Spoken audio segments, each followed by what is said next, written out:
Hello students, welcome back to my channel PNC study zone, जहां आपको मिलता है study material with complete explanation in simple words. तो आज हमारा लेक्चर नंबर 4। लास्ट के 3 लेक्चर जो थे उनमें हमने कौन कौन से टॉपिक कवर करे थे वो थोड़ा सा हम रिवाइंड कर लेते हैं। तो देखिए, लेक्चर नंबर 1 में हमने कंप्लीट करे थे चार्ज से रिलेटेड प्रॉपर्टीज़, जिनमें क्वांटाइजेशन स्पेशली इंपॉर्टेंट था, एंड कुछ चार्जिंग मेथड्स। सेकेंड लेक्चर में हमने कंप्लीट करे थे electrostatic force, Coulomb's law and superposition theorem. और जो थर्ड एंड लास्ट लेक्चर था हमारा, उसमें हमने क्या कंप्लीट करा था, कुछ न्यूमेरिकल्स करे थे, किस पर बेस्ड, कूलॉम्स लॉ और इलेक्ट्रोस्टैटिक फोर्स पर बेस्ड। तो आज का जो लेक्चर है वो है हमारा परमिटिविटी पर बेस्ड। तो देखिए, परमिटिविटी है क्या चीज़।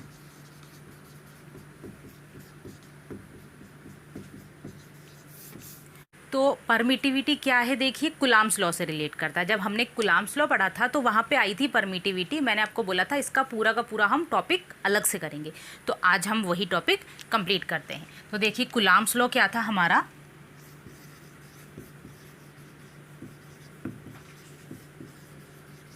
कूलॉम्स लॉ था F = K Q1 Q2 upon R², जहाँ पे K क्या था, कूलॉम्स कांस्टेंट, और उसकी वैल्यू मैंने आपको क्या बताई थी, K = 1/4πε0, जहाँ पे ε0 क्या है यही हम पढ़ेंगे, यही हमारी होती है परमिटिविटी।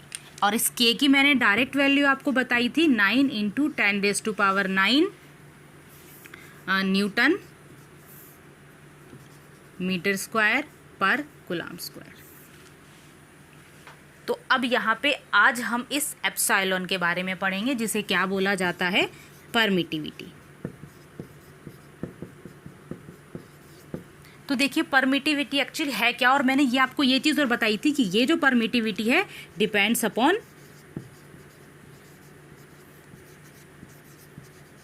मीडियम, ये मीडियम पे डिपेंड करती है। तो बस आज हमें इसी की स्टडी करनी है। तो देखिए, पहली चीज़ तो व्हाट इज़ परमिटिविटी, है क्या चीज़ permittivity.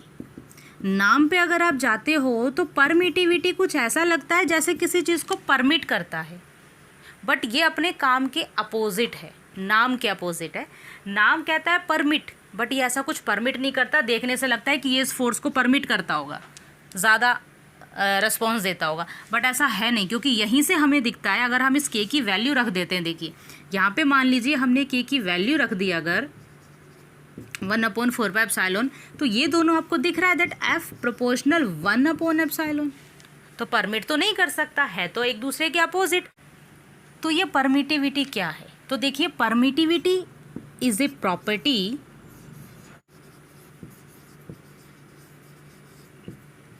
of any medium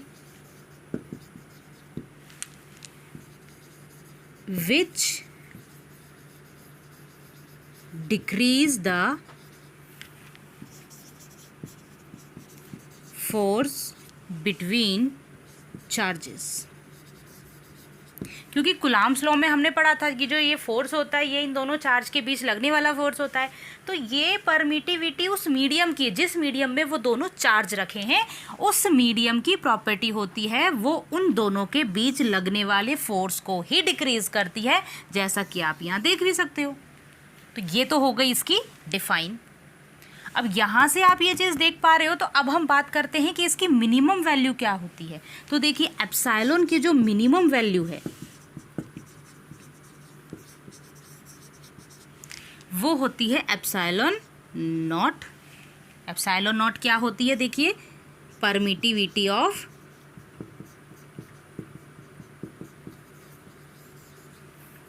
free space और वैक्यूम। फ्री स्पेस जहाँ पे किसी भी टाइप का कोई पार्टिकल ना हो, और वैक्यूम भी वही होता है। तो जहाँ पे कोई पार्टिकल ही नहीं है, मतलब आप ये एज्यूम कर सकते हो कि कोई मीडियम ही नहीं है, तो वहाँ पे फिर ये फोर्स कहाँ होगा, नहीं होगा। इसीलिए क्या है, एप्सिलॉन की मिनिमम वैल्यू होती है ये ε0। सबसे मिनिमम वैल्यू अगर कहीं आपको मिलेगी तो वो मिलेगी फ्री स्पेस और वैक्यूम में, क्योंकि वहाँ पे पार्टिकल ही नहीं है। तो डिक्रीज कौन करेगा, तो इसलिए एप्सिलॉन की वैल्यू लो होती है। और इस रिलेशन के अकॉर्डिंग अगर हम देखें तो वहाँ पे एप्सिलॉन की वैल्यू कम होगी और फोर्स की वैल्यू ज़्यादा होगी। ये चीज़ भी यहाँ पे क्लियर हो गई है। तो एप्सिलॉन नॉट जो हम वहाँ यूज़ करते थे वो करते थे फ्री स्पेस और वैक्यूम के लिए, बट एक्चुअली वहाँ पे एप्सिलॉन नॉट नहीं होता है, वहाँ होता है एप्सिलॉन ही है। तो उसके पीछे का क्या कॉन्सेप्ट है वो देखते हैं। अब देखिए हम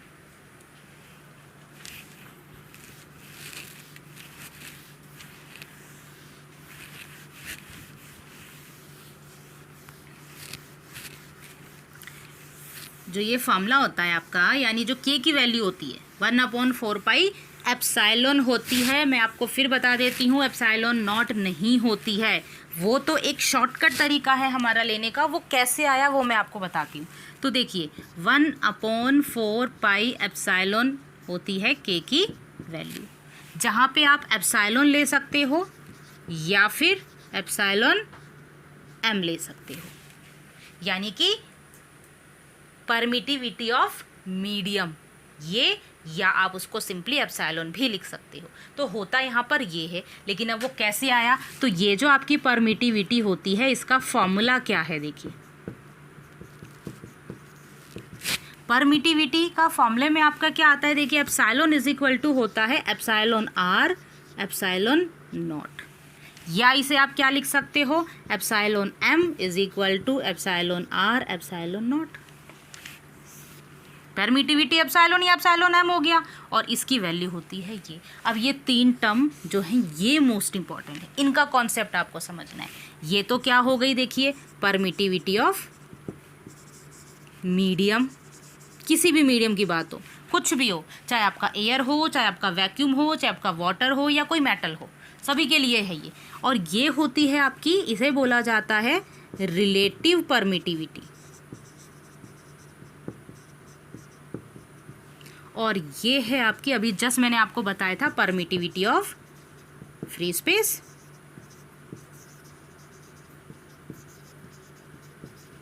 ये रिलेशन आपको मेनली ध्यान रखनी है। अगर ये रिलेशन आपकी क्लियर है तो ये फॉर्मूला जो है इसमें आपको कोई डाउट नहीं रहेगा। तो यहाँ आपको क्लियर हो जाएगा कि एप्सिलॉन आएगा, एप्सिलॉन नॉट आएगा, या और कुछ आएगा, या एप्सिलॉन मीडियम के अकॉर्डिंग आएगा। अब यहाँ पे देखिए, यहाँ पे मैंने क्या बोला, एप्सिलॉन एम या एप्सिलॉन होता है, लेकिन उसकी वैल्यू तो ये है। तो एक चीज़ मैं आपको बता दूं कि ये जो एप्सिलॉन नॉट है ये क्यों आता है यहाँ पर, तो इस कंडीशन में ये जो एप्सिलॉन आर है इसकी वैल्यू मीडियम्स के अकॉर्डिंग अलग अलग होती है। तो for free space epsilon r की वैल्यू 1 होती है। तो अगर इसकी वैल्यू 1 हो जाती है तो epsilon m is equal to क्या हो जाएगा, epsilon not.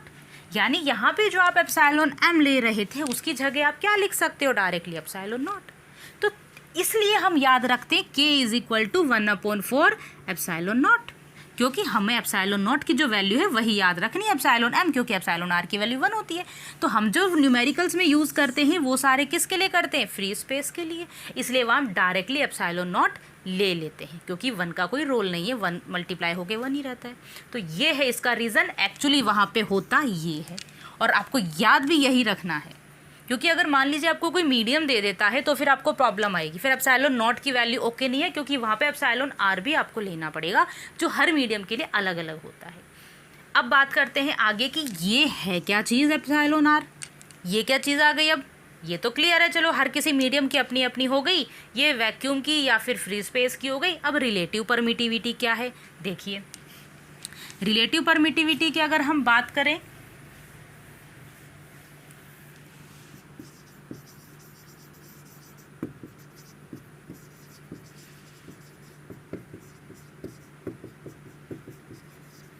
Epsilon r, epsilon R का अगर हम यहाँ से फॉर्मूला निकालते हैं तो वो होता है एप्सिलॉन एम अपॉन में epsilon not.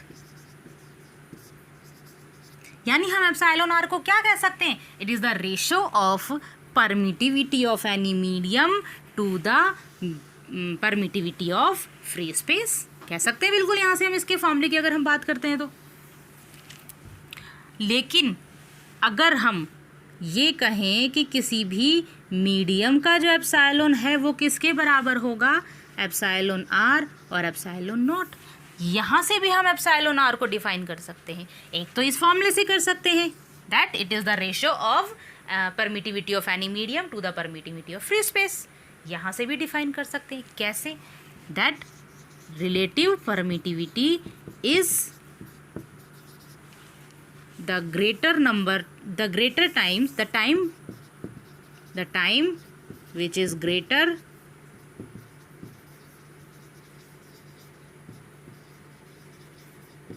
than permittivity of free space। यानी कितना गुना ज़्यादा है किससे, फ्री स्पेस की परमिटिविटी से। क्या है, is the time which is greater than, कितना टाइम ज़्यादा है किससे, परमिटिविटी ऑफ फ्री स्पेस से। यानी मान लीजिए अगर आपको ये दे दिया जाए, देखिए ये डेफिनेशन ज़्यादा इंपॉर्टेंट नहीं है, आपको एप्सिलॉन आर और एप्सिलॉन एम की नहीं पूछी जाती है रिलेशन, वो डेफिनेशन, जस्ट आपको रिलेशंस ध्यान रखनी है। अगर यहाँ से मैं ये कह दूँ कि मान लीजिए जैसे कि वाटर है हमारा, उसकी रिलेटिव परमिटिविटी जो होती है वो होती है 80.4। ओके, ये होती है रिलेटिव परमिटिविटी ऑफ वाटर।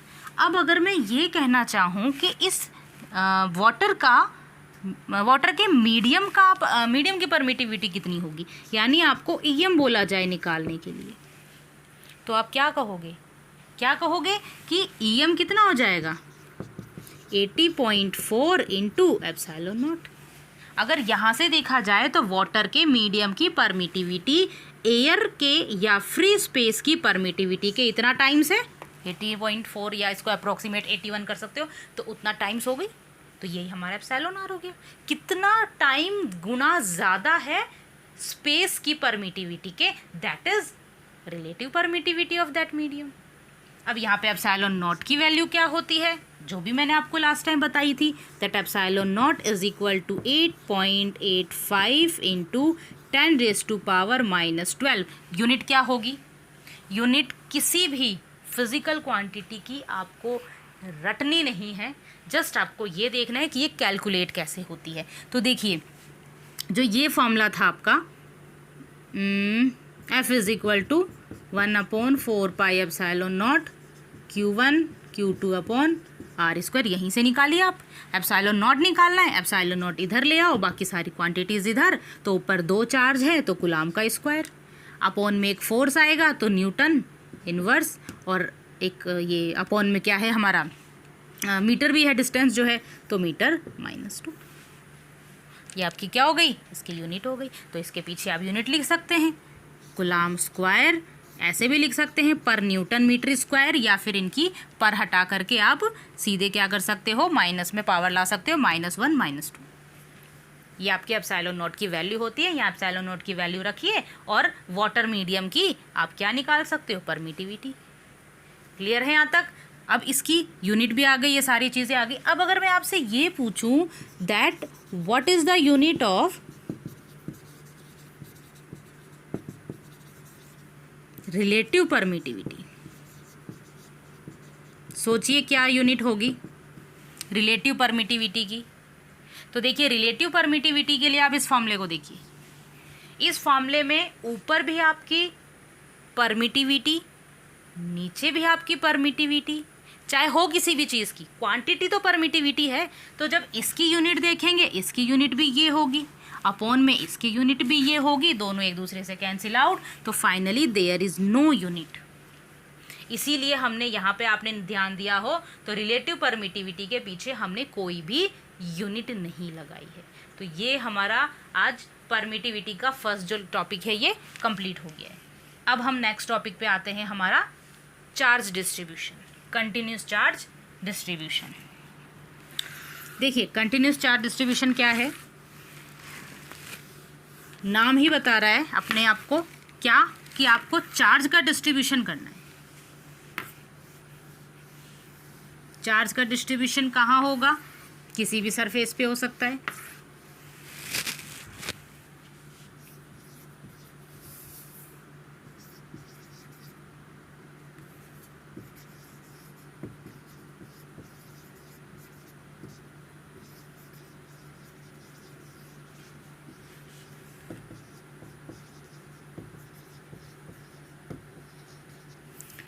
देखिए कंटिन्यूस चार्ज डिस्ट्रीब्यूशन क्या है, it is a system of closely spaced charges. एक ऐसा सिस्टम होता है जिसमें हमारे कई सारे चार्जेस होते हैं बट क्लोजली स्पेस्ड, बहुत क्लोज होते हैं, दूर नहीं होते। जैसे मान लीजिए ये पास पास कई सारे चार्जेस, तो पूरा एक सिस्टम हो जाएगा, उसे आप कह दोगे कंटिन्यूस चार्ज डिस्ट्रीब्यूशन। इसका मतलब ये है कि हम कुछ चार्ज को डिस्ट्रीब्यूट करेंगे किसी एक पर्टिकुलर सरफेस पे इस तरीके से कि उनका कंटिन्यूसली डिस्ट्रीब्यूशन हो रहा है, तो वो एक दूसरे के क्लोज आ जाएंगे, तो हम उसे बोल देंगे क्लोजली स्पेस चार्जेस। ओके, अब इसके हैं 3 टाइप्स।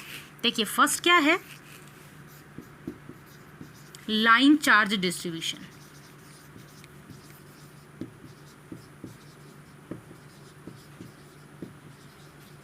लाइन चार्ज डिस्ट्रीब्यूशन क्या कहता है कि आपको जो ये डिस्ट्रीब्यूशन करना है चार्ज का, वो कहाँ करना है, एक लेंथ के ऊपर। व्हेन चार्ज इज यूनिफॉर्मली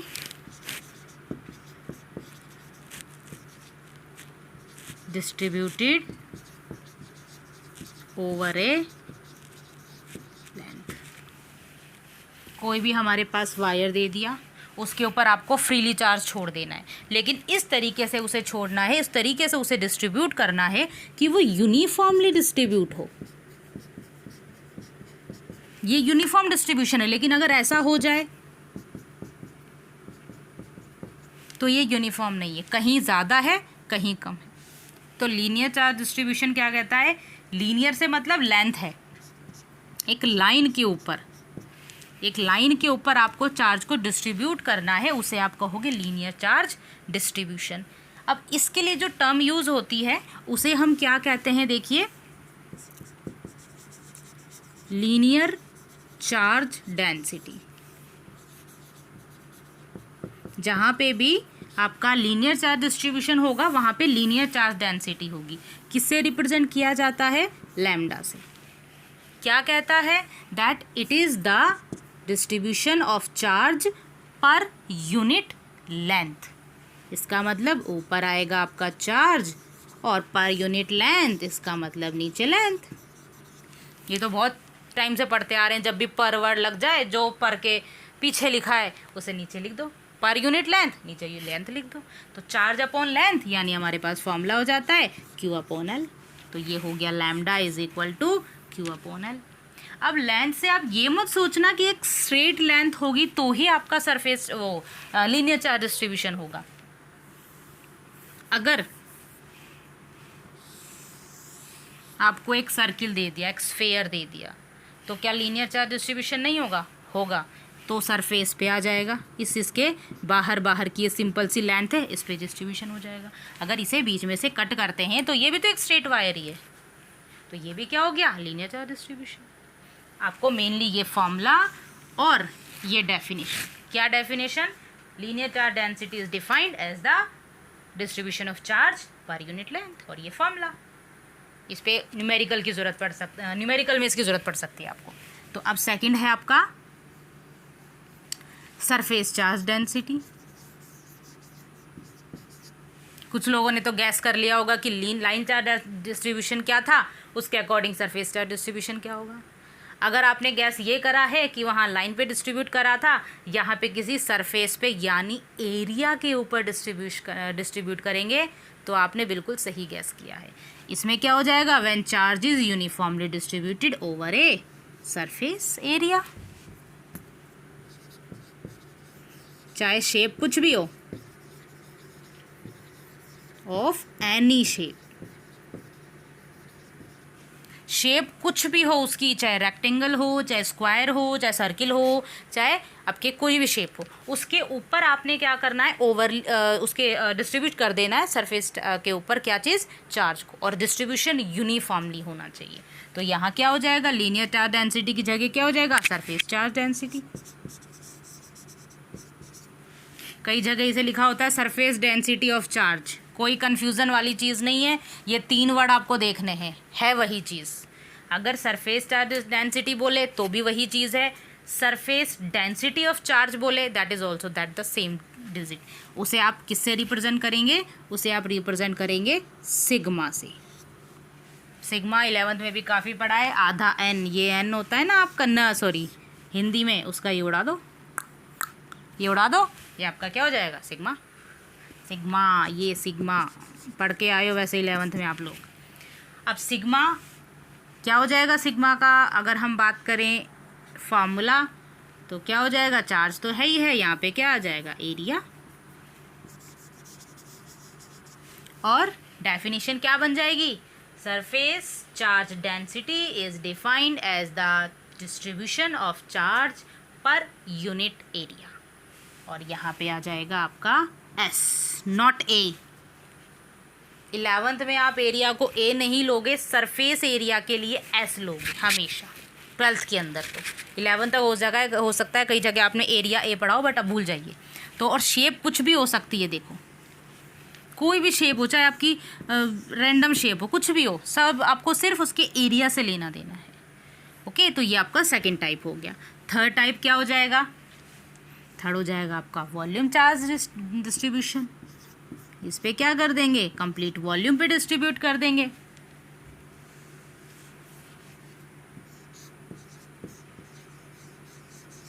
कोई भी शेप हो सकती है इसमें भी, बस उसके वॉल्यूम से हमें लेना देना है। तो यहाँ पे वॉल्यूम चार्ज डेंसिटी या फिर volume density of charge, representation raw. तो रॉ इज इक्वल टू क्या हो जाएगा आपका? Charge upon volume. यहाँ पे क्या आ जाएगा अभी? ये आपका जो कंटिन्यूस चार्ज डिस्ट्रीब्यूशन है ये कंप्लीट हो गया। बस इसमें इतना ही है, आपको मेनली ये फॉर्मूलाज याद रखने। अगर कहीं पे डिफरेंशिएशन की टर्म्स में या इंटीग्रेशन की टर्म्स में आ जाता है, कंफ्यूज नहीं होना है। क्या हो जाएगा? लैम्डा इज इक्वल टू आपका हो जाएगा D q upon D L. भाई स्मॉल एलिमेंट्स लेने हैं आपको, दोनों के स्मॉल एलिमेंट। अगर पूरी लेंथ ये है, उसकी इतनी सी लेंथ आपने ली है, पूरी लेंथ एल थी तो ये डी एल, पूरे पे चार्ज क्यू था तो ये डी क्यू। स्मॉल एलिमेंट लेना। 11th में पढ़ के आए हो आप, 11th class. Once again 11th class पीछा नहीं छोड़ेगी। D Q D L. अगर हम किसकी बात करते हैं? सिग्मा, यानी कि सरफेस चार्ज डिस्ट्रीब्यूशन की, तो क्या हो जाएगा? Sigma is equal to d q upon d s, small element of charge and small element of area. Same ऐसे ही आपका रॉ क्या हो जाएगा? रॉ हो जाएगा आपका d q upon d v. कहीं पे इंटीग्रेशन करना पड़े तो आपका d q is equal to क्या हो जाएगा?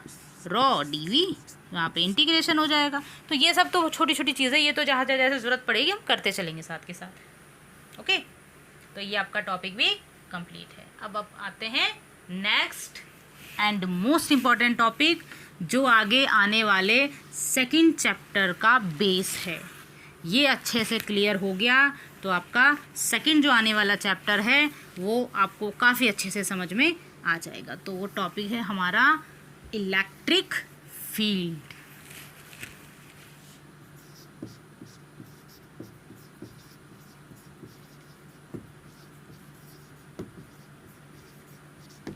देखिए क्या कहता है इलेक्ट्रिक फील्ड। वैसे इलेक्ट्रिक फील्ड के बारे में आप थोड़ा सा 11th में पढ़ कर आए हो। 11th क्या पढ़ कर आए हो? ग्रेविटेशनल फोर्स, अगर याद हो तो। हमने एक मास लिया, उसके आसपास कोई दूसरा मास रखा, इस मास ने इस मास को अपनी तरफ अट्रैक्ट किया, तो वो हम क्या कहेंगे कि दूसरा मास इसके ग्रेविटेशनल फील्ड में था जब मास की बात थी। अब जब हम बात कर देते हैं किसकी? चार्ज की। एक क्यू चार्ज हमने यहाँ रखा, कोई दूसरा चार्ज हम उसके पास लेके आते हैं, तो ये इसके ऊपर फोर्स लगाएगा, चाहे इसे अट्रैक्ट करे चाहे इसे रिपेल करे, फोर्स तो लगाएगा वो भी इसके ऊपर। बस वही हमारा इलेक्ट्रिक फील्ड है। बट इसको हम एक्चुअली डिफाइन कैसे करेंगे? तो देखिए डिफाइन ऐसे करेंगे, अगर हमारे पास एक चार्ज रखा है, उसके आसपास कोई दूसरा चार्ज है, तो अगर ये चार्ज इसके ऊपर अट्रैक्शन या रिपल्जन कोई भी फोर्स लगा देता है तो हम ये कहेंगे कि ये वाला चार्ज इसके इलेक्ट्रिक फील्ड में है। कैसे भाई? फोर्स लगा पा रहा है, मतलब इसके इतना कांटेक्ट में है ये कि इस पे लगा पा रहा है फोर्स। आपके सामने कोई खड़ा है, आपको दिख रहा है, मतलब आपके आई साइड जितनी है उसके जो उसका एक पर्टिकुलर एरिया है, रीजन है, उसमें वो है। अगर नहीं दिख रहा मतलब आपके जो आई साइड है उससे बाहर है वो, जितना आप देख सकते हो उससे दूर है वो। तो सेम वही चीज़ है।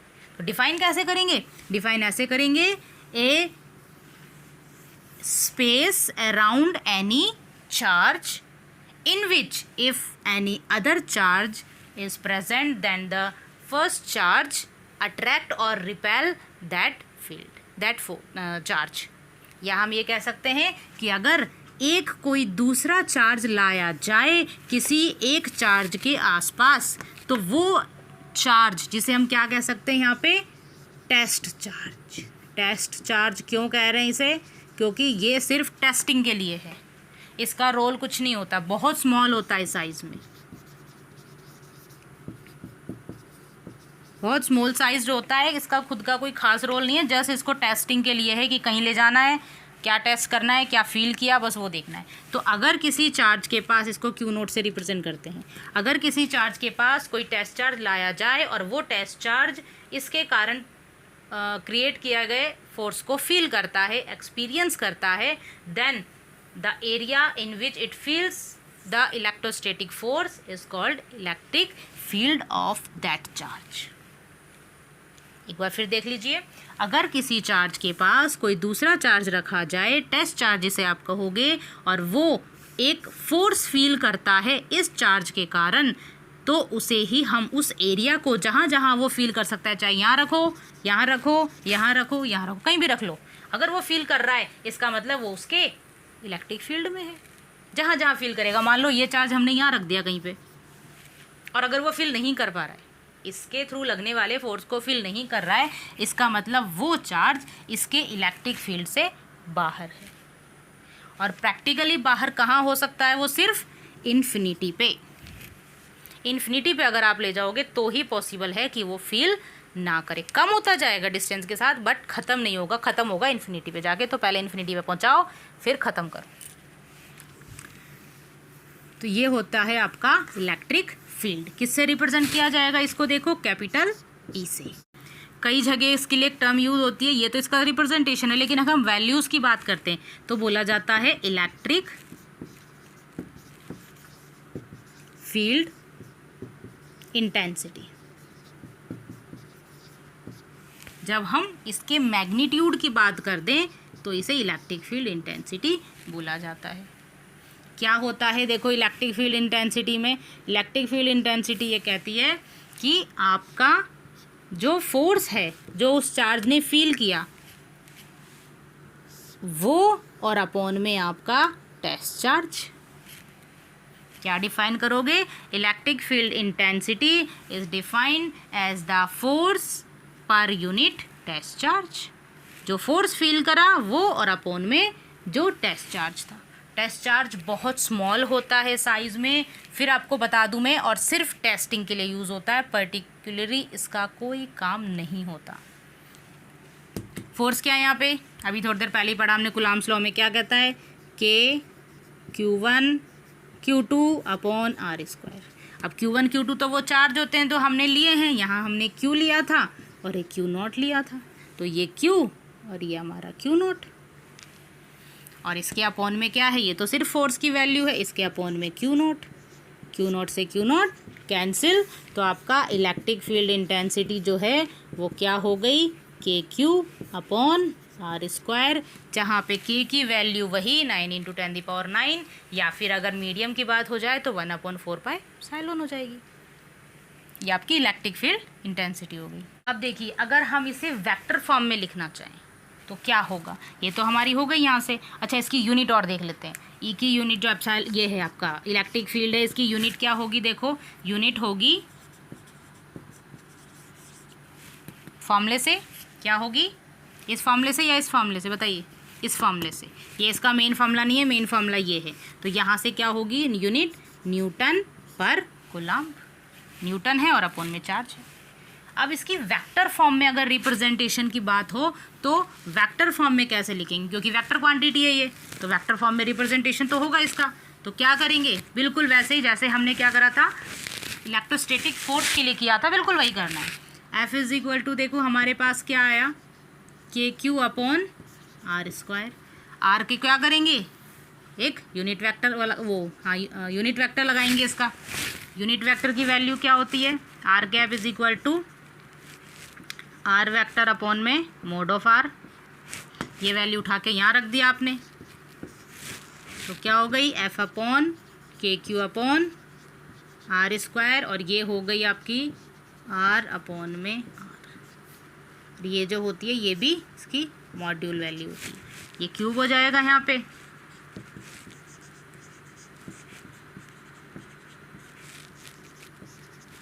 ये हो गई आपकी इसकी वेक्टर फॉर्म में। बस अब यहाँ से अगर आपको एक चीज़ दिख रही हो तो दिख रहा हो तो F proportional 1 upon r square, यानी दोनों चार्जेस के बीच की डिस्टेंस जितनी बढ़ती जाएगी उनके बीच का फोर्स उतना ही कम होता जाएगा, एक दूसरे के इन्वर्सली प्रोपोर्शनल है। तो जब भी इस तरीके की रिलेशन आपको दिखती है इन्वर्सली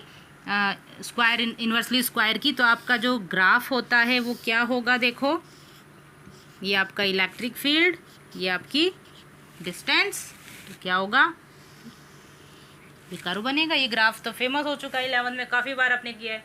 तो ये इनके लिए आर और ई के बीच की रिलेशन को ड्रॉ करने वाला ग्राफ हो गया।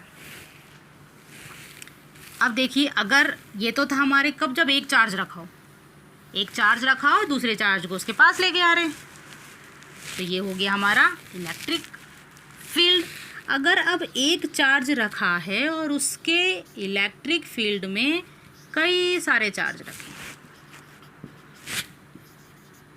अब क्या होगा, अब इसका जो इलेक्ट्रिक फील्ड होगा वो कितना होगा। तो इसके लिए अगर याद हो, पुरानी वीडियोस आपने देखी हो, तो हमने सुपरपोजिशन प्रिंसिपल पढ़ा था। अगर नहीं आपने वीडियोस देखी हैं तो आपको प्लेलिस्ट में 12th क्लास की सारी वीडियोस मिल जाएंगी, आप जाके देख लीजिएगा। तो सुपरपोजिशन प्रिंसिपल क्या कहता है, जो हमने पढ़ा था कि अगर कहीं पे किसी एक चार्ज पे बहुत सारे फोर्स लग रहे हैं अलग अलग चार्जेस के कारण, तो उन सारे फोर्सेस का वेक्टर सम कर दीजिए।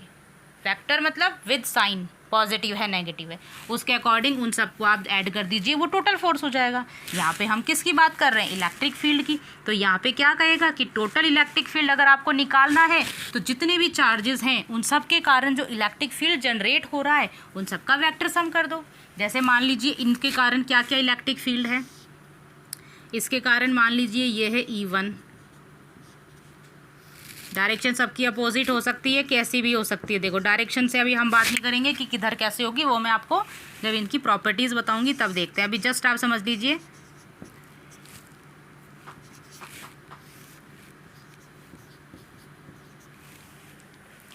अगर आपको ये निकालना है कि इन चारों चार्जेस के कारण इस चार्ज पे कितना इलेक्ट्रिक फील्ड है, तो electric field on Q is equal to simply E1, E2, E3 और E4, चारों को आपको ऐड करना है बट विद वेक्टर साइन। अगर एंटर होने वाली वैल्यूज़ आप पॉजिटिव लेते हो तो देखिए ये एंटर हो रही है और E2 भी एंटर हो रही है, तो ये दोनों पॉजिटिव और एग्जिट होने वाली जो हैं वो आपकी नेगेटिव होंगी। इसे कहते हैं वेक्टर सम। साइन के साथ चलना है आपको। अब इसको आप सबको ऐड कर लीजिए विद साइन, जो भी वैल्यूज़ हो, तो आपका क्या हो जाएगा, electric field on charge Q due to many charges. तो आज इतना ही करते हैं, बाकी हम जो नेक्स्ट हमारी वीडियो होगी यानी लेक्चर नंबर 5, उसमें हम इलेक्ट्रिक फील्ड लाइंस और इससे रिलेटेड जो हमारे कुछ डेरिवेशंस होंगे वो हम कंप्लीट करेंगे। तो पढ़ते रहिए और मस्त रहिए।